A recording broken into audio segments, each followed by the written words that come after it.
வந்தது தெரியும் போவது எங்கே வாசல் நமக்கே தெரியாது.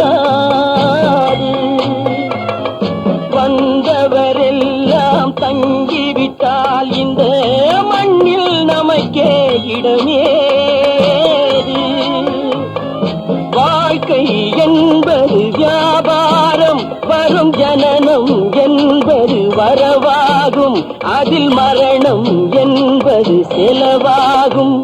போனால் போகட்டும் போடா, போனால் போகட்டும் போடா. இந்த பூமியில் நிலையாய் வாழ்ந்தவர் யாரடா? போனால் போகட்டும் போடா.